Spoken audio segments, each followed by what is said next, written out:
ማቆድረስ የተለያየ ህብረ ቀለማቶች የሚጠቀሙ አብዛኛዎቹ አንድ ቀለም የሚጠቀም ሊኖር ይችላል። ሁሉም ግን ጨርቆች ናቸው። ሁሉም ከጥጥ የተሰሩ ወይንም ከሌላ ሲንቴቲክ ነገር የተሰሩ ጨርቆች መሆናቸውን መካድ አንችልም። አንድ ነገር አለ።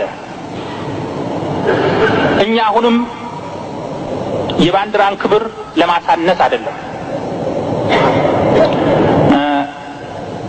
መገለጽ አለበት። በዚህ ባንዲራ ስም ግን በኢትዮጵያ ሕዝብ ላይ የተሰራው ግፍና በደል መገለጽ አለበት።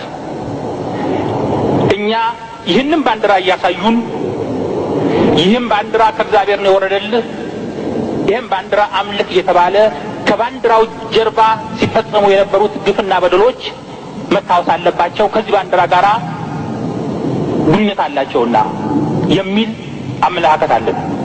ግንኙነት አላቸውና እኛ ባንዲራው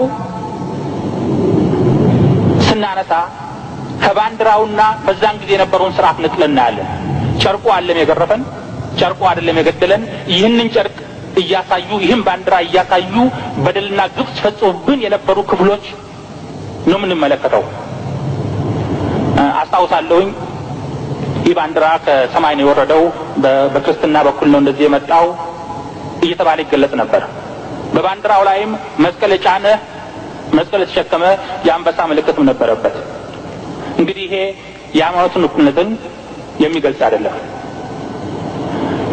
በታሪክም ይሄም ባንዲራ በተመለከተ አባቶቻችን ሰራቸው የተባሉት ገድሎች በስፋት ይጻፉ ነበር።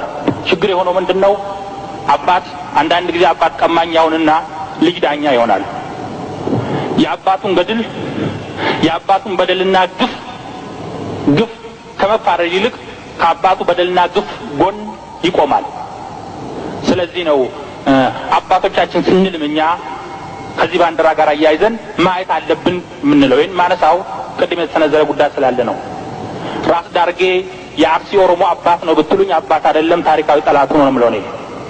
ምኒልክ የጨፈጨፈው ኦሮሞ ምኒልክ የኦሮሞ ጀግና ነው ይባል አይደለም፣ የኦሮሞ የታሪክ ጠላት ነው የምለው እኔ። ስለዚህ ታሪክን እንግዲህ በተለያዩ እይታ ለጨፌ ኦሮሚያ ምክር ቤት አፈ ጉባኤ ወይዘሮ ሎሚ የበዓሉ አዘጋጅ የኦሮሚያ ብሔራዊ ክልላዊ መንግስት ሆኖ እያለም ባሉ ለምን በአዲስ አበባ ከተማ ማክበር አስፈለገ የሚል ጥያቄም ከጋዜጠኞች ተነስቶላቸው የኦሮሚያ ብሔራዊ ክልላዊ መንግስት ዋና ከተማ አዲስ አበባ በመሆኗ ነው የሚል ምላሽ ሰጥተዋል። የሚከበርበት ቦታ አዲስ አበባ ለምን ተመረጠ የሚለው ነው። ጥሩ ጥያቄ ነው። ኮንስቲቱሽናሊ የተቀመጡ ነገሮችን ደግሞ አክሰፕት ማድረግ መቻል አለብን። ህገ መንግስቱ ላይ በግልጽ የተቀመጠው ክልሎች የራሳቸው ዋና ከተማ ይኖራቸዋል።